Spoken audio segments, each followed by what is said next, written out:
With a lot of youth, inexperience, and really just overall turnaround this year at the offensive line for Oklahoma.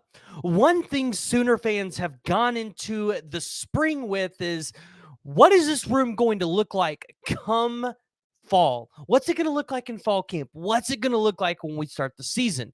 Because you lost Caden Green, a foundational piece to this offensive line. Not to mention, you had a bunch of guys just purely get processed because they weren't really ever going to see the field in a meaningful way.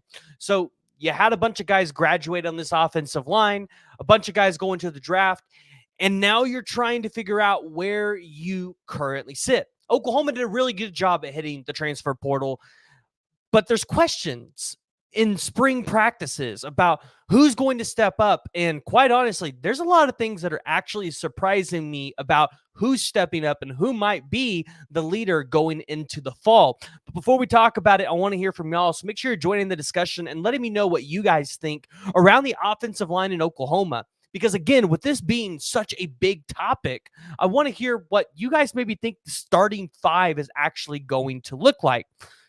But here's the deal. We talked about it. Youth and turnover. Those were the problems with the offensive line for Oklahoma this season. And what I mean by youth is you bring in talented true freshmen like Eugene Brooks, Daniel Akinkumi, Isaiah Autry, and guys like that.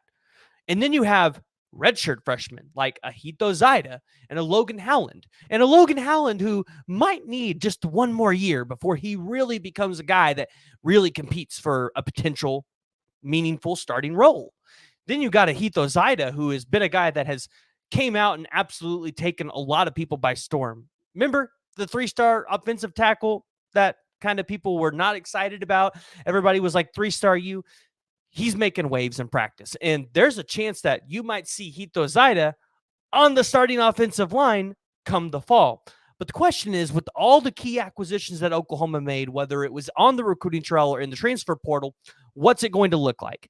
Because Spencer Brown was a guy that kind of been starting at right tackle, and you expected to be able to come in with that athleticism. And I think when I looked at it, he had a total of 541 snaps, 312 in the pass blocking scheme, 229 in the run block scheme.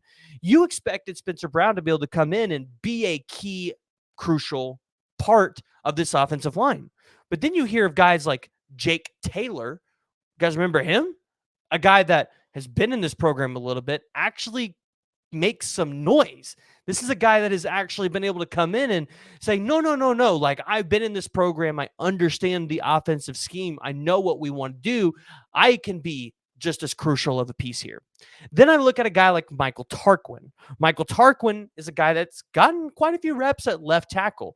And although a lot of people aren't high on Tarquin, Tarquin is a guy that I think is going to be a very valuable piece for Oklahoma. Because although last year he only played in 332 snaps, 213 on pass block and 119 on run block, Michael Tarquin, when he transferred from Florida to USC, there was a reason why he was such a coveted offensive lineman.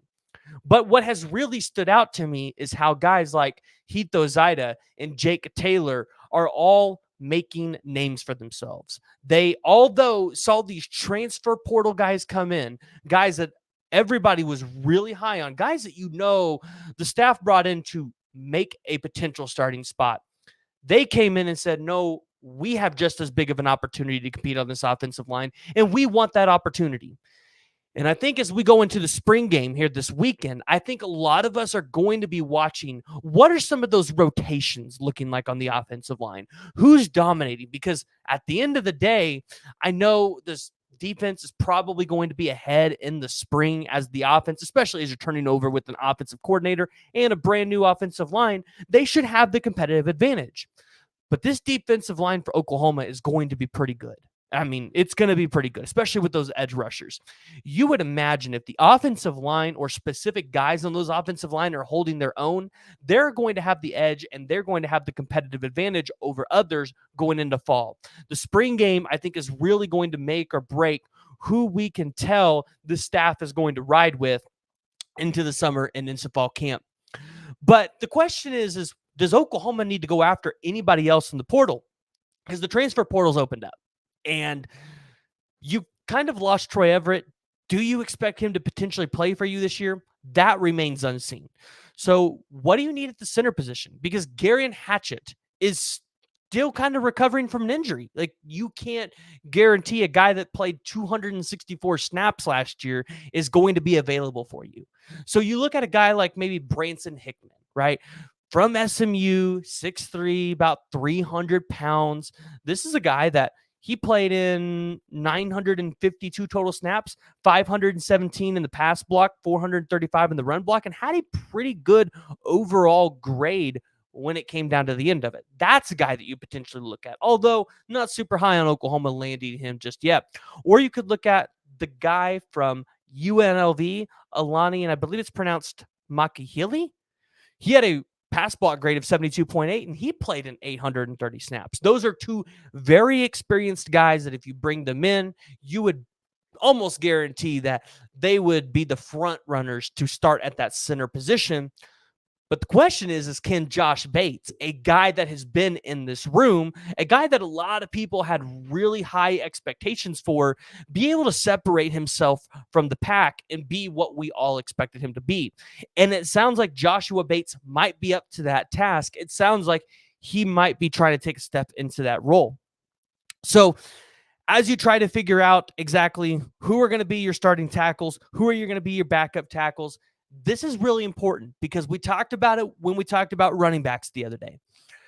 Really identifying this offensive line, who your starters are going to be, and making sure you've got a healthy offensive line going into the season is going to make the running backs' lives much easier. Because although the running backs do need to be more patient than they were last year, when they have an offensive line that has good chemistry, and they have an offensive line that is blocking for them in these scrimmages, in these practices, it makes it to where these running backs know where the holes are. And additionally, for the quarterback, it gives him an idea of how long he can generally hold the ball for. It gives him an idea of, oh, this matchup for this game, maybe I don't get 2 or 3 seconds. Maybe after 1.5 seconds, I need to be rolling out of the pocket. The chemistry with the offensive line is going to be key. And going out of the spring, I think you're going to see Bill Bedenbaugh really kind of hone in on his rotation because you got to start getting that chemistry built up. I do think Oklahoma tries to go after one guy in the portal, but it's got to be a guy that, one, fits your culture, but two, is going to be able to come in and make an immediate impact. You don't want to get a guy that's just going to come in and be a third man on the rotation. You want a guy that's going to compete for number one or even just be a good rotational piece for Joshua Bates. Because if Joshua Bates goes down, I don't think you're looking very good at center because now you're having to put in a true freshman against some of these SEC defensive lines, and that might be an issue. So, guys, I really want to hear from y'all. Make sure you're joining the discussion, jumping down in the comments below, and giving me your thoughts. I want to hear who you guys think the starting five on the offensive line is going to be come the actual first game for Oklahoma, which is on a Friday night. That's going to be nice because it won't be 105 degrees. Jump in the comments, let me know. Hey, and if you guys have made it already this far, make sure you hit that like and you hit that subscribe button.